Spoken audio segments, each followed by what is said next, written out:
एक दिन भाग्य और लक्ष्मी में बातें हो रही थी। लक्ष्मी ने भाग्य से कहा, मैं तुम्हारे साथ के बिना भी किसी इंसान को धनवान बना सकती हूँ। भाग्य ने इस पर कहा, आप मेरे साथ के बिना किसी इंसान को धनवान नहीं बना सकती, क्योंकि जिस व्यक्ति का भाग्य साथ देता है लक्ष्मी उसी के पास ठहर पाती है, अन्यथा नहीं। धीरे धीरे इस बात ने बहस का रूप ले लिया। अब दोनों अपनी अपनी बात लेकर विष्णु जी के पास पहुंचे। तब विष्णु जी ने उन्हें ब्रह्मा जी के पास जाने के लिए कहा। फिर वे ब्रह्मा के पास गए। ब्रह्मा जी ने दोनों से कहा कि तुम दोनों को 3 से 3 दिन के लिए पृथ्वी पर जाना होगा और अपनी अपनी परीक्षा देनी होगी। जो इस परीक्षा में सफल हो जाएगा वही तुम दोनों में सही कहलाएगा। अब दोनों ब्रह्मा की बात मान ली और पहले लक्ष्मी जी पृथ्वी पर आई। वहां आकर उन्होंने देखा कि एक भिखारी सड़क पर बैठकर भीख मांग रहा था। लक्ष्मी जी उसके पास गई। उसे एक हीरा देकर कहा कि यह लो, आज से तुम्हारे दुहक के दिन बीत गए। तुम्हें आज से भीख मांगने की कोई जरूरत नहीं है। वह व्यक्ति हीरा देखकर बड़ा प्रसन्न हुआ और वहां से उठकर अपने घर की ओर चलने लगा। रास्ते में उसे प्यास लगी तो उसने एक तालाब के पास रुककर पानी पीने की सोची। जैसे ही वह पानी पीने के लिए नीचे झुका तो उसकी जेब में से हीरा निकलकर तालाब में गिर गया और वहां उसे एक मछली ने निगल लिया। अब वह हाथ मलता हुआ वापस अपने घर की ओर चला गया। अगले दिन फिर वह व्यक्ति वही आकर भीख मांगने लगा।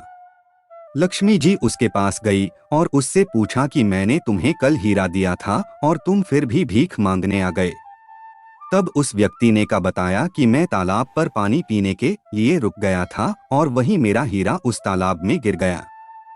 इस पर लक्ष्मी जी ने उसे एक रत्नजड़ित हार भेंट किया और बोली कि इस हार को तुम अपने पास रख लो। अब व्यक्ति हार लेकर चला गया।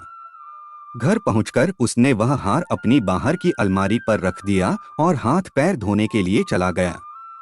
इतने में ही उसके घर के पास बने पेड़ पर एक चील रहती थी। वह उस हार को कोई चमकदार वस्तु समझकर अपनी चोंच में दबाकर उड़ गई। अब वह व्यक्ति वापस आया तो उसे हार नहीं मिला। वह फिर अपने भाग्य को कोस कर रह गया। अगले दिन फिर दोबारा वह भीख मांगने के लिए पहुंचा। लक्ष्मी जी ने फिर से वही प्रश्न किया और उसने सारा हाल लक्ष्मी जी को बताया। अब अंत में लक्ष्मी जी ने उसे एक सोने की ईंट दी और कहा कि इसे ले जाकर तुम अपने सारे कष्ट दूर कर लेना। अब वह व्यक्ति सोने की ईंट को लेकर अपने घर की ओर चल दिया।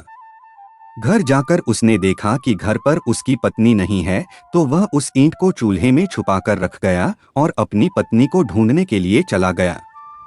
इतने में ही उसकी एक पड़ोसन उसके घर अंगार लेने के लिए पहुंची तो उसने उसमें रखी हुई सोने की ईंट को देखा तो वह उसे अपने साथ उठाकर ले गई। अब वह व्यक्ति घर वापस आकर देखता है कि सोने की ईंट गायब है। वह फिर परेशान होकर अपने भाग्य को कोस लेता है। अगले दिन वह फिर वही वापस बैठा मिलता है। तब ब्रह्मा जी कहते हैं कि लक्ष्मी, तुम्हारे 3 दिन पूरे हुए। अब भाग्य की बारी है। अब भाग्य उस व्यक्ति के पास जाता है और उसे एक खोटा सिक्का देकर उससे कहता है कि तुम आज इससे अपना काम चला लेना। वह उसे को लेकर घर की ओर चल देता है। रास्ते में वह सोचता है कि इस सिक्के के बदले कुछ ज्यादा अच्छी चीज तो नहीं मिलेगी, लेकिन कोई ना कोई छोटी मछली जरूर मिल जाएगी। ऐसा सोच वह मछली वाले के पास मछली खरीदने पहुंच जाता है। अब वह उसके बदले एक छोटी सी मछली खरीद लेता है। संयोग से वह वही मछली होती है जिसके पेट में लक्ष्मी द्वारा दिया गया हीरा था। अब वह उसे लेकर अपने घर पहुंचा और अपनी पत्नी से कहने लगा कि आज मुझे एक आदमी ने खोटा सिक्का दिया था, जिसके बदले में इस मछली को ले आया। आज के खाने में इसे ही पका लेना, कल का कल सोचेंगे। यह सुनकर उसकी पत्नी उससे कहती है कि घर में चूल्हा जलाने के लिए लकड़ियां नहीं हैं, इसलिए तुम इस पेड़ पर चढ़कर कुछ सूखी लकड़ियां तोड़ देना जिससे कि मैं इसे पका सकूं। यह सुनकर वह व्यक्ति लकड़ियां तोड़ने के लिए उस पेड़ पर चढ़ जाता है जहां वह चील रहती थी। अब जैसे ही वह व्यक्ति उस चील के घोंसले के पास जाता है तो उसे अपना लक्ष्मी दिए द्वारा दिया गया हार दिखाई दिया। अब उसे देखकर बड़ा खुश होता है और अपनी पत्नी से वही ऊपर से कहता है कि मुझे मेरी खोई हुई चीज मिल गई। इतने में ही पड़ोसन का छोटा सा बेटा उस ईंट को खेलने की चीज समझकर बाहर ले आता है और यह बात उसकी पड़ोसन सुन लेती है।